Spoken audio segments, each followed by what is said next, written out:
Hey guys, my name is Olisa. Thank you so much for dropping by. Be sure to subscribe for more great content. Yes, first of all, elephant in the room. This is a new look. I am obsessed with it. I hope you guys like it as much as I do. Apparently, this color is called coffee brown and I am living for it. So yeah, I did want to get like more colored wigs in my collection. And since my birthday is coming up, literally in like 2 months, but still any excuse to buy myself an early birthday gift is there. And I was celebrating because today we're talking about emergency funds and I am well on my way to funding mine. So I'm very, very excited about that. Today's video is another financial literacy one because a lot of you were in my inbox, like just sending me the sweetest messages. You guys make my heart so happy. You don't even know. So I really appreciate every single one of you who sent me a message that the last video actually helped you out, because I was kind of iffy about making it. But then like, I know how helpful that type of content was to me when I was trying to like dig myself out of a hole that I had put myself into. So I am really glad that I was able to pass it on to you guys. So today's video is another one of those. We are talking emergency funds. So what is an emergency fund? Where should you store it? How much should be in it? How should you use it? All of those details and more will be in this video. So if you're interested in that, then just keep watching.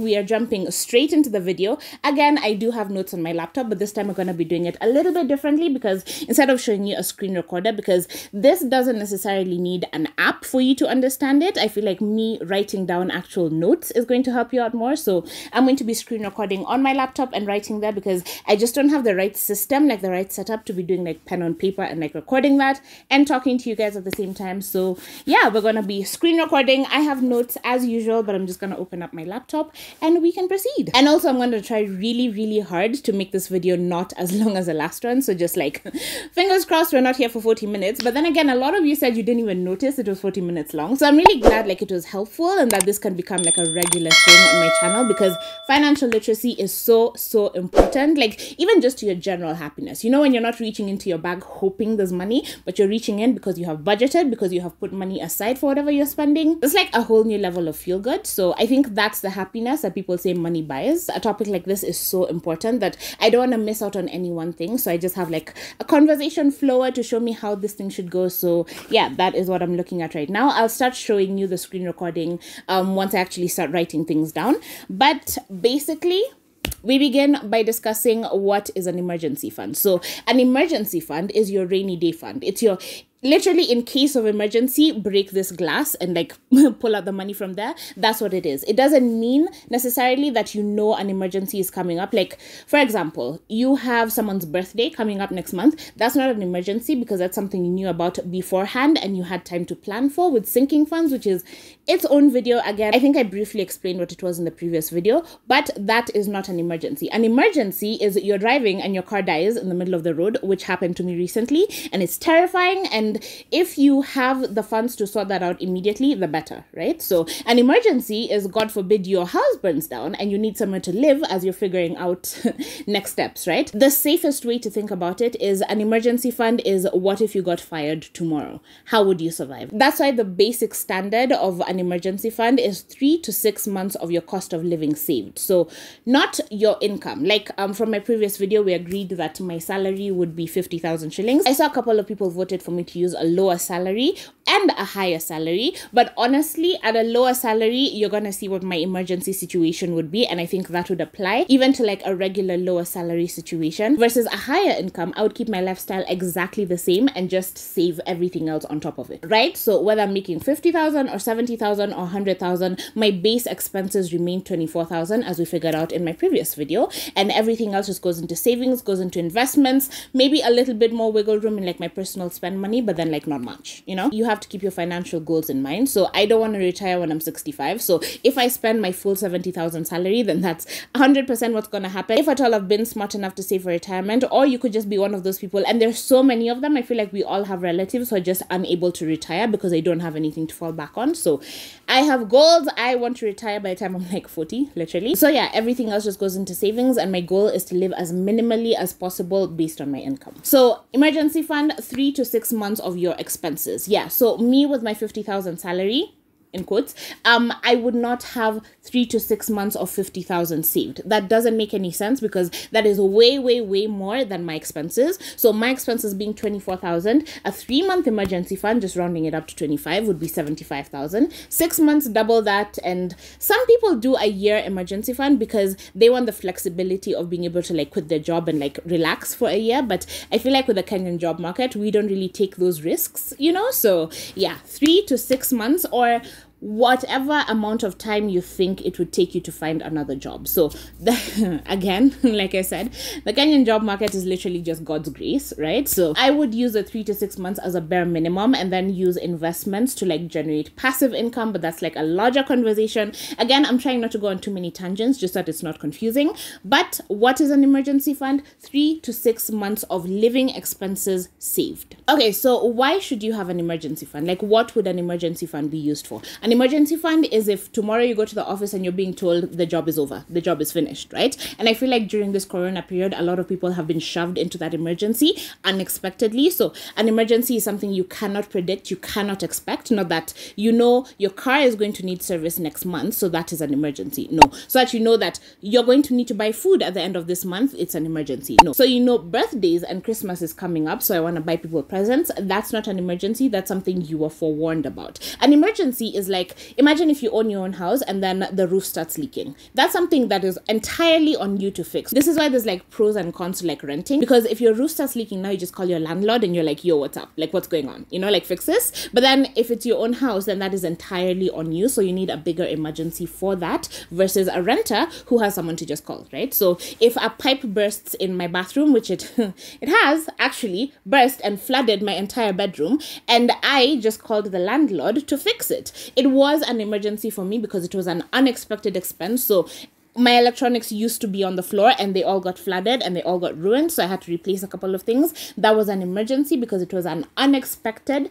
but necessary expense. Whereas me wanting to buy a new TV would not be considered an emergency. I hope that makes sense. So you only use it when you have no other options. Not that this is something you have an idea and like you want something and then you draw from it. No, this is in case of emergency. And it's really, really important to have this baseline, as I will show you with my calculations, because when shit hits a fan, you're gonna want to have like a really, really strong safety net to catch you. Okay, so let's talk about my personal emergency fund based on my expenses. That's a good thing about emergency funds because it's not based on my income. I can actually use very, very realistic numbers for you here. So we already know from the previous video, and if you haven't watched that, you should, because we've already broken down how I keep my costs to an absolute minimum while still living a very, very comfortable life for me. So my minimum monthly expenses are 24,000 shillings. So when I multiply that by 3 months, I get 72,000. By 6 months, I get 144,000 shillings. Now, I feel like 144,000 shillings just sitting there and not properly invested is kind of a lot of money for me. So I customize this emergency fund situation for myself. But you see, I am a single female living in a very inexpensive house in Nairobi, and I don't have to leave the house to work. So I don't have like transportation costs factored in and all of that. So depending on your scenario, you're going to need to customize this for yourself. So I wouldn't say take my emergency fund and just apply it to your life. If you have kids, you need additional emergency funds for them. If you have medical bills, like medical issues that you know you're going to need to pay for in the future, if you tend to have different flare-ups and they're like a bit unpredictable, then you can tuck that amount away in your emergency fund.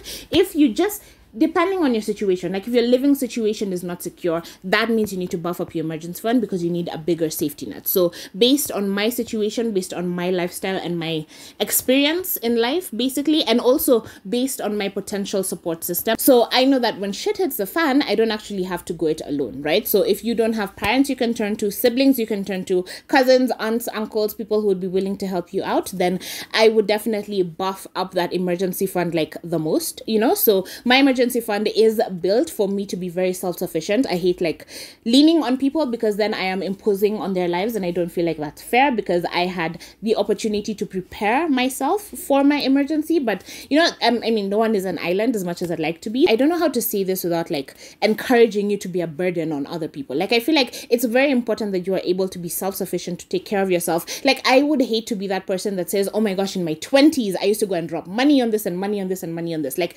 I feel like those people whose best days are behind them, there's just a level of sadness to them. And I feel like I'm so excited about the future that I'm building that I'm looking forward to it. And that's what I want for you, right? So your emergency fund can actually be a really important tool in securing that future. It's like an insurance policy for yourself that you are putting aside and you are funding and you are in control of. So I definitely believe everyone's emergency fund should make them self-sufficient, but it also helps if you know you have family and people that you can actually turn to in terms of like absolute crisis, right? So all of that is to say, I split my emergency fund sort of in three. Right? So 24,000 is my 1 month emergency fund. 50,000 is my minimum baseline. If I go below this in my emergency fund, I'm panicking. If I have 50,000 in my emergency fund, then I can say I am well on my way to funding, like fully funding my emergency fund. 24,000, I just round it up because who doesn't want extra money in times of an emergency, right? 50,000 is only 2 months of my emergency.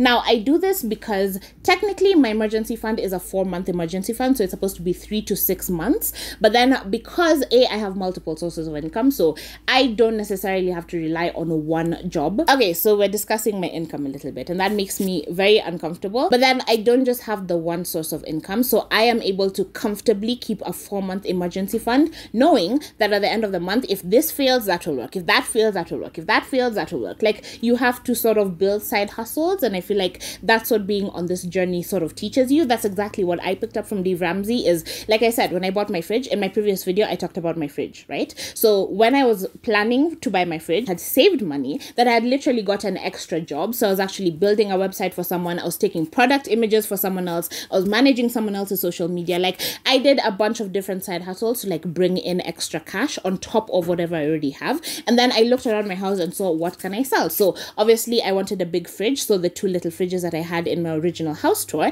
needed to go, right? So those are the different avenues that I had for raising money to like get to my goal of buying the fridge, because I didn't want to just like close my eyes and like use all my savings to buy the fridge and then I'm left like destitute, you know? So you have to be very, very customized in this financial approach, because at the end of the day, they are your finances and you're the only one who knows where the shoe pinches, right? So you're the only one who knows what you're responsible for. If you have to pay someone else's school fee, someone else's medical bill, someone else's rent, maybe you're sending money to your parents like in shags every month, like those are the things that you need to factor into your emergency fund. My emergency fund is literally just for me. I have no dependents, I have no commitments, I have none of that. So 24,000 shillings is more than enough for me to get by really comfortably during the month. 24,000 times 4 is my actual emergency fund. So my fully funded perfect world emergency fund is 100,000. So I just said that 50,000 is my absolute minimum emergency fund, to mean that if I had an emergency, I would only let the emergency get me down to 50,000 shillings. 50,000 is my job loss emergency fund, basically. So I'll give you an example. If let's say I have 60,000 in my emergency fund and I had an emergency with my car. So like the other day, I was literally driving, I stopped to let someone go and the car went off. Car went completely dead. I had no idea what was wrong with it. Side note, check that your battery is like fully tightened and bolted in, because apparently mine was getting loose and like completely deadening my car, which was so frustrating, and like we could not figure it out for the longest time. And I've tightened it now and it's still occasionally going off on me. So it's very frustrating. So in that situation, I realized that it's nice to have good Samaritans like stop and help you. But again, like I said, if I had my way, every man would be an island. So I like to be very, very self-sufficient, right? So long story short, I bought a car jump starter off of Jumia. The car jump starter is not something that was in my plans. I did not want to buy an oversized power bank for my car because I should not need it, right? But then I had my mechanic look at it and he didn't see anything wrong with it, and yet the issue kept happening, right? So as we were figuring that out, I knew that I didn't want to just park the car and like basically have to like be in a matatu during this corona time. It's just not an appealing decision. Wasting a whole bunch of money on Uber is not an appealing decision. So I was able to dip into my emergency fund, take the 6,000 shillings out and buy a jump starter. Now this is when my emergency fund was 60,000. So that brings my emergency fund down to 54,000. And since it's still over 50, I am still comfortable. But if my emergency fund was at 50,000 and I had this emergency, I would be tempted to just park the car, leave it alone, like not even leave the house. If I have to leave the house, I guess then I would have to use a matatu, right? So I would literally not allow the power bank to take me under 50,000. 50,000, I just pretend it doesn't exist, right? So if I have 54,000 in my emergency fund and I need to buy the 6,000 shilling power bank, that would take me down to 48. I would literally rather pretend that I didn't have that extra 2,000 shillings and wait until I can top it up or cash flow it or something in order to buy that power bank in order to continue driving. Like I would find a different solution for my emergency that does not include touching my emergency fund. So that's what I mean when I say 100,000 is my fully funded emergency fund, but 50,000 is my do not touch this unless like your hair is actually on fire. This is not something to be played with. I hope that makes sense to you. So basically 50,000 is my non-negotiable emergency fund. 100,000 because the other 2 months that I have in that emergency fund are sort of allocated to different things. So I have 25,000 set aside for the car, just for like different emergencies, because it was my mom's car. It's not my car. I sold my car, and I'm still like sort of learning whatever issues the car has. So it's needed a lot of work, and it still needs quite a bit of work put into it. So I like to have that 25,000 just as it's a nice little buffer for like my sanity. So when something goes wrong, like my last emergency that I talked about in my other video, that cost me 12,000 shillings upfront with no warning, just like this. And I'm like, that's a lot of money, right? So I don't want to have to come up with that in like on the spot in 1 month. It like strains things, you know? So I would much rather have an emergency fund set aside that caters to that. So 25,000 of my 100 is just dedicated to car things. So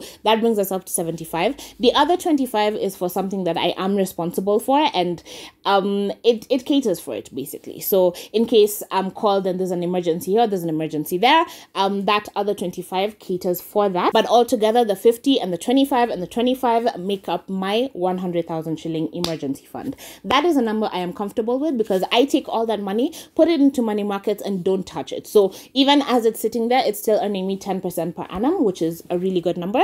And yeah, I like to go in and see how many coins I've made. So I think I noted, yeah, I think I did my calculations if I'm not wrong, that for every 10,000 shillings, I make 100 bob per month. So for every 100,000 shillings, I make an extra 1,000 bob per month, and I don't withdraw it from the fund. So the emergency fund like sort of tops itself up. And then if I want to like spoil myself a little, spend a little bit of money, that last 25,000 is like what I draw from. So I bought 2 new lamps. You will see them in the house tour, and I'm so excited about them. But then like it was something that I saw right now, and it's like, do you want these? Yes or no? You will never have a chance like this again. The 2 lamps together cost 10,000 shillings. That is a lot of money. I don't just like spend that lightly, but because I had my emergency fund and because I understand how I've allocated it and like the buffers that I've put in place, I'm able to dip in, take the 10,000 and replenish it as soon as possible, right? So I feel like it's better to be borrowing from yourself than to be borrowing debt. But again, that's not what an emergency fund is for. You see, I am also on this journey with you. I am also like evolving and learning and becoming a better human. So we're basically just custodians, like stewards of God's money. And I feel like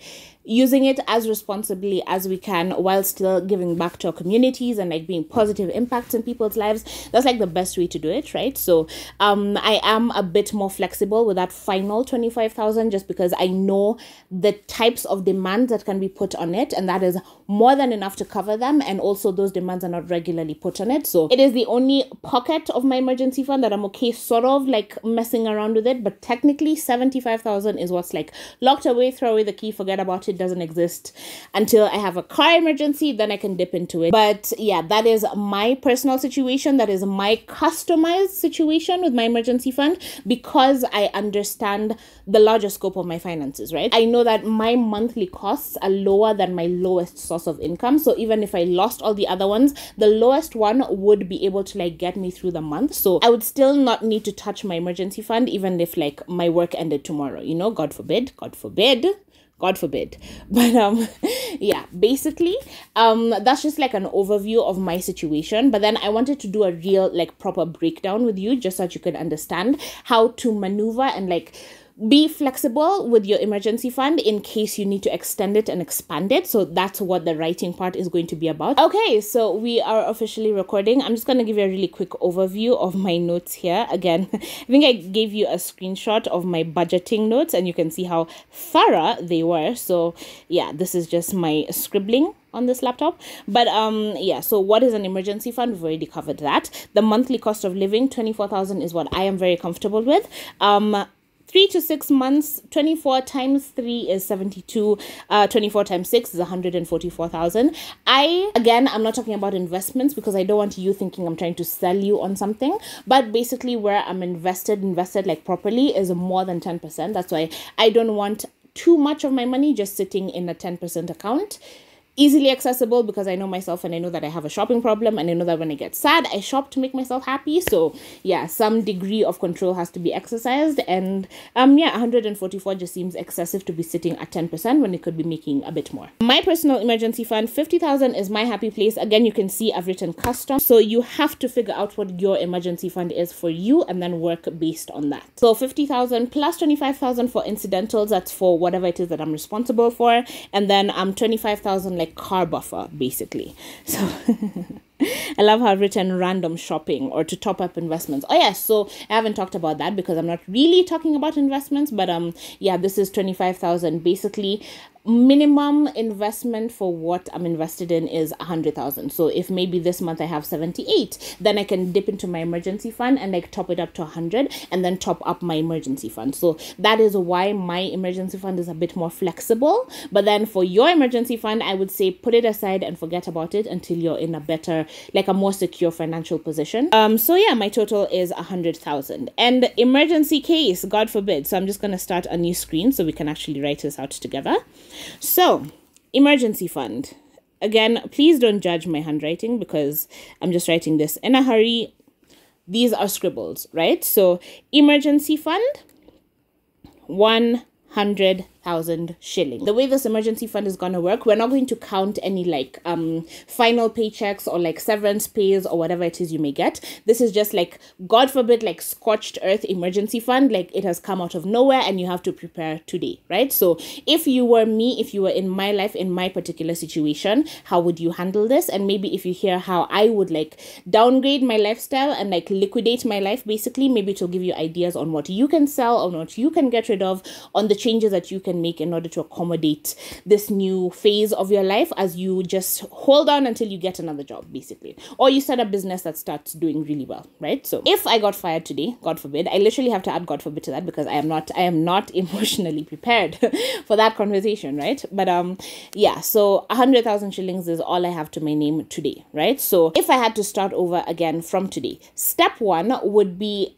really evaluating my costs. So I went back and actually looked at my budget and I saw the things that I could cut out, the things that I could reduce. Like personal spend money would definitely be gone. That's already 1,000 bob down. The other areas that I could like squeeze it and like make it tighter, and that would bring me down to 20,000 of my absolute bare minimum, like survival essentials, basically. So 100,000 is my emergency fund. 20,000 becomes my monthly cost of living. 20,000 would become my new monthly cost of living from 24. So you see, already we've jumped my emergency fund from being a 4-month emergency fund to being a 5-month emergency fund, because now I only need to remove 20,000 per month from the 100,000. So already we're stretching it, right? So your basic cost of living right now should not be so stifling that you have nothing to cut from it whenever an emergency hits, but then you should still plan for it based on whatever lifestyle you are comfortable with today. So maybe your current cost of living includes like gym memberships or like eating out or maybe taking a road trip once a month or something. So those are the things that you would first and foremost cut from your life, because then you can maintain sort of your same standard of living without losing too much as you try to like hustle and get other employment or find a new source of income, right? So mine would be bare minimum. I tried to get it under 20. It just completely refused because, again,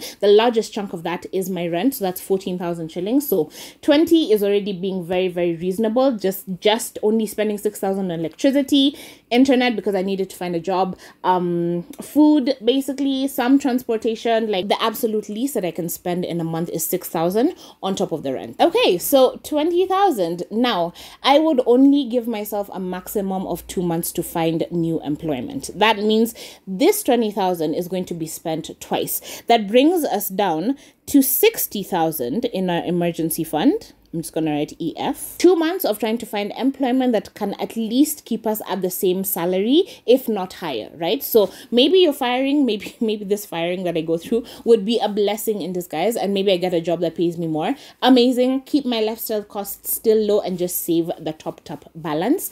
But if I am unable to do that, my goal is to at least maintain the same amount of lifestyle. For those 2 months, I give myself the chance to work as hard as possible. Day and night, I'm literally doing nothing else but looking for a job. In this economy, it literally takes God to find a job. So I mean, God has been so good to me, let me just say that. But then I understand that it's not something you can 100% say in 2 months I'll be able to find a job, right? So I'll be able to find a job at the same pay point, right? So after 2 months, my goal would be to lower my living expenses even more. So after 2 months, I have 60,000 shillings left in my emergency fund. My cost of living cannot continue to be 20,000 shillings, just because it will get to a point where you run out of money and then you're calling your friends for like food to eat. And I feel like it should never get to that point, basically. Like there's always something you can do before you reach there. And I know I spoke about like having a community around you, a support system around you, basically. And it is important to be able to reach out to them, but they also need to be able to have the confidence to know that you have done every single thing in your power to be able to take care of yourself before you come to them, versus like I'm living here in my 14,000 shilling house and telling you like I can pay rent somehow, but then I'm not able to eat, you know? So for me, this house is not 100% necessary. So in order to lower my cost of living, I have seen a lot of people are doing like bed sitter house tours, and a bed sitter is going for like 7,500 shillings now. And it's actually a decent looking bed sitter that can fit most of my stuff here. So that would be my next emergency fund step. So I think I need to write this down on the side just so you can get an idea of how we're going. So number 1 becomes lower cost of living.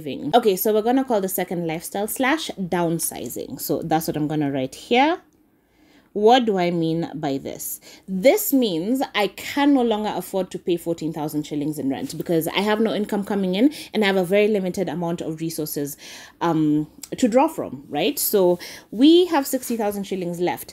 The 7,500 places, I would literally go into one immediately because they do look like they're in relatively safe neighborhoods, and it is still a big enough space to where I won't feel cramped and I won't have to get rid of everything I own. But then it still gives me the opportunity to actually like sell some of the things that I have. Just going back to the notes because I was so detailed in them and I'm feeling like it might be easier to even just follow them there. So as you can see here, I have written downsize. Now, 7,500 being my new rent brings down my actual cost of living, and it comes with so many different benefits. So just so we're not jumping around too much, let me just like continue writing it down. So 60,000 shillings being my new emergency fund, 20,000 shillings minus 14,000 shillings is equals to 6,000 shillings plus 7,500 shillings. So my new cost of living would be 13,500, which is way more sustainable on this 60,000 than 20,000 would be, because 20,000 means that I only have 3 more months of job hunting with 60,000, whereas 13,500 gives me a whole bunch of other possibilities. So let's explore what those are. When I moved into this house, I paid 14,000 shillings in deposit. Hopefully, I would get most of that back because the work that would need to be done by the landlord would be very, very minimal. So I'm looking at maybe getting 10,000 back. This goes towards the 60,000. So my new emergency fund is 70,000 shillings. I hope that's making sense because when you move in here, you do have to pay deposit. So when you're leaving, you get a bit of that deposit back. Best case scenario, it's 10,000 shillings. Usually landlords give you like half your deposit back, which is sucky. But then I feel like my landlord and I have a really good like relationship and I've been taking care of the house. So there's nothing that's actually broken. So even that 4,000 shillings would be a bit excessive in my opinion. But anyway, 70,000 shillings. I'm going to put aside maybe 2,000 shillings moving costs just as incidentals, just because my uncle has, he works for a company that has like a big truck and I am able to borrow it to move. So that's how I moved here. And I only ended up needing to like pay the driver just for like helping me move things and like people helping me carry things. So total moving cost was actually about 2,000 shillings, which was great, which I'm also anticipating to be the same where I need to move out of here. So that 2,000 shillings, I'm just going to put it aside. This 70,000 shillings, however, does not become my new emergency fund because when I move to a bedsitter, I cannot take this couch with me. I love this couch. I mentioned in my house tour that this is literally my dream couch, I've always wanted like the L-shaped couch since I was literally very, very little. Yeah, I would be very sad to see it go. I paid about 38,000 shillings in total, including delivery for this. But I feel like if I put it on the market for 20,000 shillings, it would go immediately. So maybe 25,000 shillings just to make myself feel the loss a little bit less. So that's an additional 25,000 plus 70,000 is 95,000 shillings. So you see already downsizing is actually putting more money in my pocket than just staying at the same level and like hoping in 3 months I'll be able to find a job. So it leaves me in a far worse position than I would be in if I just admitted like pretty early on that, hey, maybe things are not going as fast as I had expected, as fast as I was hoping that they would. And while I am still like hustling and like looking for a job, these are the areas of my life that I can liquidate and like sort of stay afloat. Instead of, what I hate having is conversations with people that are just unnecessary. So like me telling my landlord, oh, the rent is coming when I have no actual secured place to get my rent. It doesn't make any sense to me. I am not comfortable. They are not comfortable. None of us is happy. And then eventually I'll have to move out of the house with arrears. So I would much rather downsize my life and actually be able to afford the things that I'm using right now, even though they are not as good as I would want them to be, as I'm working towards getting myself to like a better financial position, right? So here my monthly costs have gone down to 13,500 shillings, but my emergency fund is back up to 95,000 shillings, which is quite the win. So if we were to do the math, 90,000 divided by 13,500, that buys me an additional 6 months. Instead of the 3 months that 20,000 would get me, now I have 6 comfortable months, well 6.6, so 6 and something months of living off of this amount, right? We have to factor in though that I will have to pay deposit on the other side, wherever it is that I'm going to live. So that's 95,000 minus 7,500, which is my new rent. That brings us down to 87,500. So 87,500 is what I would be moved into the new place with. That again is a flexible number because as you can see, I have this tree here, I have this here, I have my bike behind me. So besides the couch, I would have a bunch of other things that I could sell. So maybe in total, like the little things that I could liquidate, like maybe a couple of shelves, maybe never the dresser. The dresser is literally moving with me to like to like my old woman's home. I love that dresser too much, and I wouldn't sell anything that I don't think I could get proper value for. So like the TV, I got it for about 24,000 shillings. If I put that on the market for like 18,000 shillings, I'm sure it would go like that. So these are the first things that I would sell versus the things that are genuinely like deeply close to my heart that I know I got such a good deal on and I could never match the value of. So I know like for the dresser, I've seen half the size of it going for 100,000 in Untuck. If I put this dresser up for 100,000 or 80,000 or 60,000, I would not be able to get that amount for it. So I would rather just hold on to that until like let it be one of the last things that I sell versus like the TV or the couch or pillows or plants or makeup or, you know, just little things. Again, that also speaks to why my fridge is not even part of this conversation, because yes, I was like 130 something thousand shillings. If I sold it today, if I put it on the market for 90, I could get 90 tomorrow. And I would do that in a situation where I have gone through all 87,500 of my shillings here and still nothing is working out. Then in that situation, then I would definitely sell the fridge, buy another one down the road. It's fine. I can always replace that. It's like this dresser, I cannot replace it, right? So that would be a lot harder for me to part with, because even if tomorrow I got 1,000,000 shillings, I would never be able to find another one like it. Whereas tomorrow, if I got 1,000,000 shillings, I'd be able to go buy another fridge, right? So I would literally sell my car before I sold this dresser. And also the car is not really part of the conversation just because finding reliable used cars is a bit tricky. So I prefer the devil I know than the angel I don't, you know? So that would also be like an emergency, like last resort type of situation versus the first thing that I go for, right? So obviously I could just sell the car, maybe 300,000-400,000 shillings, and then I would be able to maintain this lifestyle for a little bit longer as I look for a job. And maybe that's the route that works for you, but for me personally, I just no, I'm not. That's just not a viable option. I would literally rather move with the car, just because I don't think it would take me more than a year to get another job at the same level. So I feel like that is a more drastic option than I need to be taking, right? But you see, it's difficult to call people and say, hey, I don't have food in the house when you have a car in the parking lot. So that situation is why I think it's very important to be self-sufficient. Like, at least have done everything within your power to help yourself before you turn to others to help you. Because I know, like, my aunt and uncle's house, there's a room there. There's literally a room for me. They literally want me to move in, even though I have my own house. So I know if push came to shove and I needed to sell everything in this house and like have somewhere to live, I would definitely be able to like move in with them. So that's what I meant by having a good support system.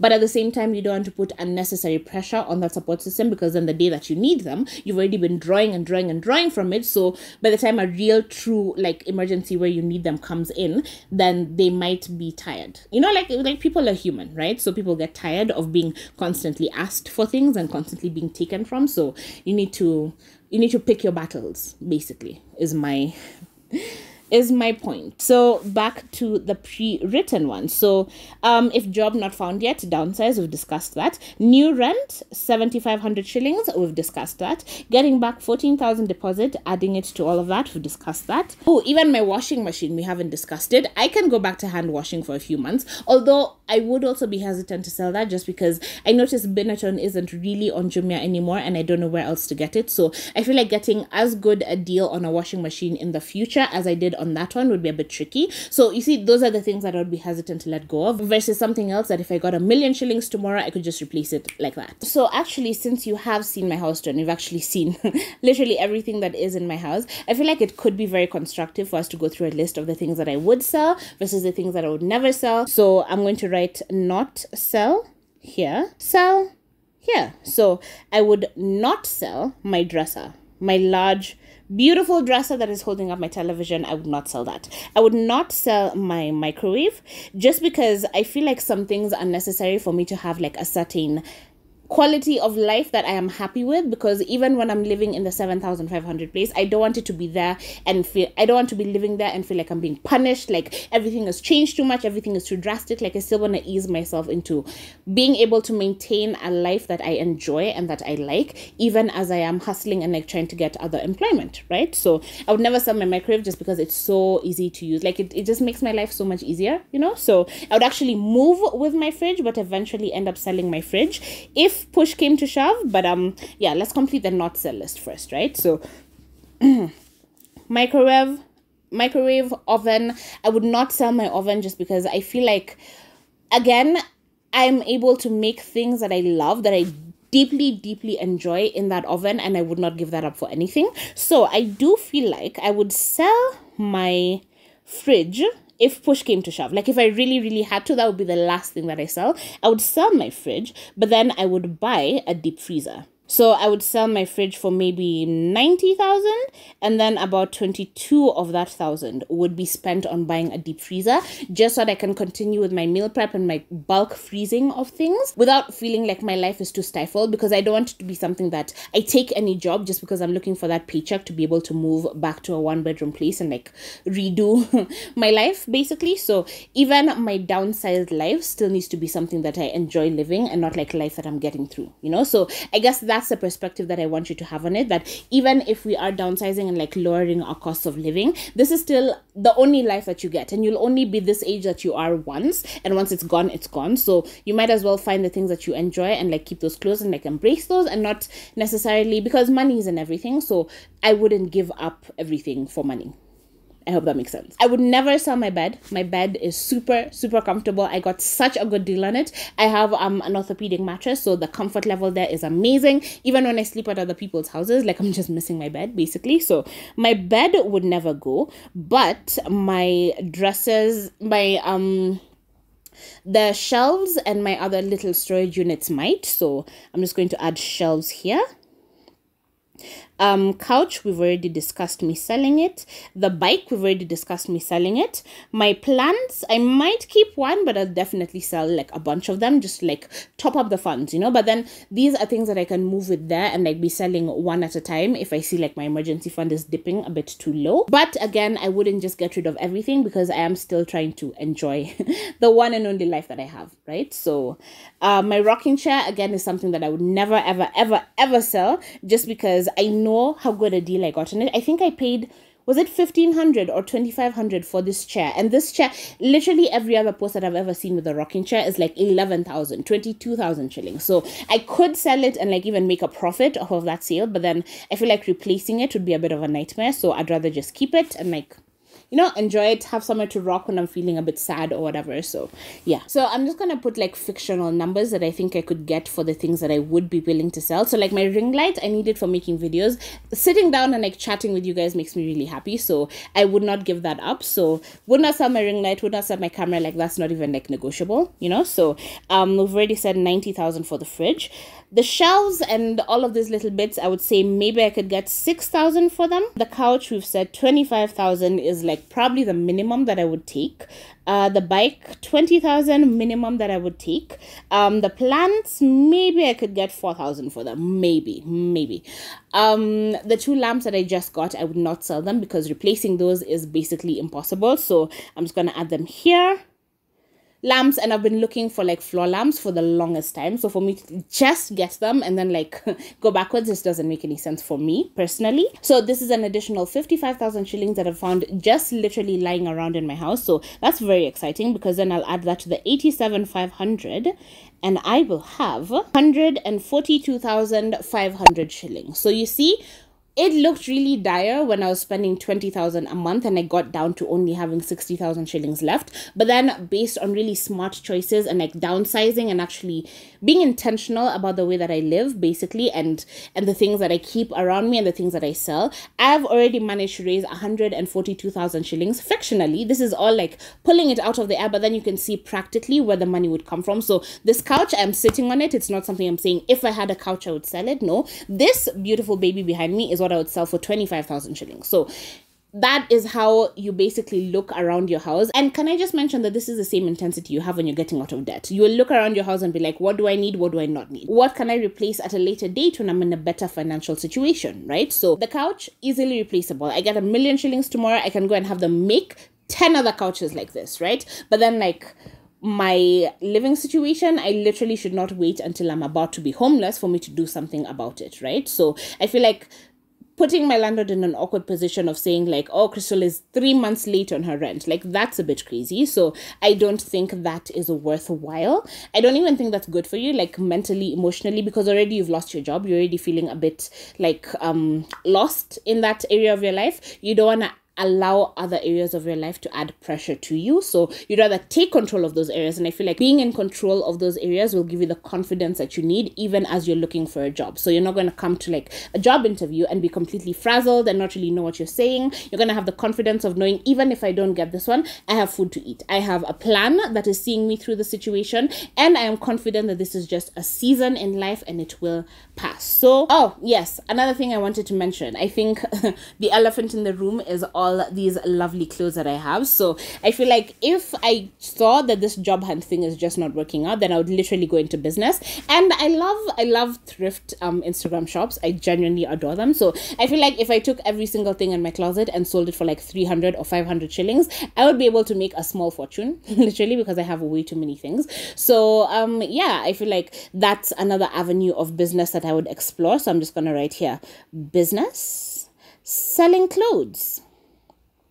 Because you use what you have to get you where you want to be. So even as I am looking for employment, I feel like it would be really good like content for Instagram, but then at the same time I would be selling things and like making money, and then maybe even going shopping and like making a bit of a profit there. The options do exist. Just whenever you find yourself in this situation, and I know a lot of people during this corona period have found themselves in this situation, and my heart goes out to you because it's not easy. Like even just sitting here imagining such a situation is so difficult for me. So I can't imagine what you're going through. But then if you just take a second and like really take a deep breath and really assess your life and see where you can cut costs. Rent is always the first thing I say. You can always find somewhere cheaper to live. I know there are cheaper places than 7,500, but then I feel like based like who I am, I can't go to certain parts, like live in certain parts of the city and like be talking like this. I feel like I would just have a target right on my forehead. So it's not worth the risk for me. But then based on your experience, I'm sure you can find somewhere cheaper to live that you would be comfortable with, that you would be able to flourish in and then move from there, like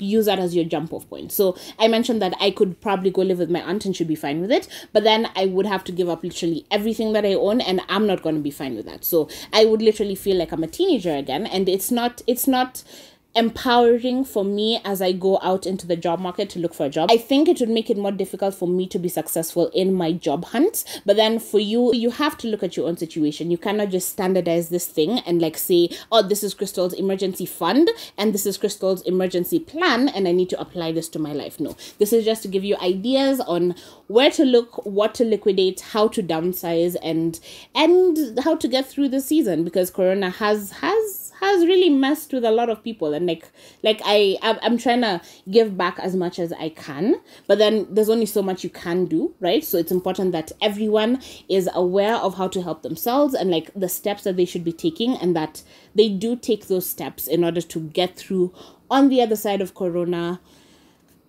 in one piece. Basically, I feel like that's at this point that's the goal, is just get out in one piece. We're not even trying to like flourish in this year, we're just trying to survive it. So yeah, I think I'm going to end the video here because I have been talking again. I feel like this video is a bit long, and I'm sorry. Literally, I know the video is long when the sun has gone down, when the sun has gone away and the light has kept changing. So again, I apologize if the light kept changing for that one. So yeah, hopefully this video was actually helpful to you. I literally dolled myself up just to shoot this one video because I feel like it is that important a conversation to have. So hopefully it makes a difference in your life. So if you are able to create an emergency scenario that you are happy with, then I feel like this video is a win, you know? So I feel like if this video helps even one person, it's definitely worth it to me. So I really do appreciate all your messages that are saying that this videos are helpful and like requesting specific things in my future videos, and I see them and I will definitely be incorporating them. So yeah, I think I'm gonna end this video here. Let me know if I left anything out. I feel like I've been a bit more all over the place than I wanted to be, but then hopefully everything came out really clearly. So yeah, I'm just gonna end it here. Thank you for watching. Thumbs up if you enjoyed it. Be sure to subscribe. Let me know what you thought in the comments, and I will see you in my next video.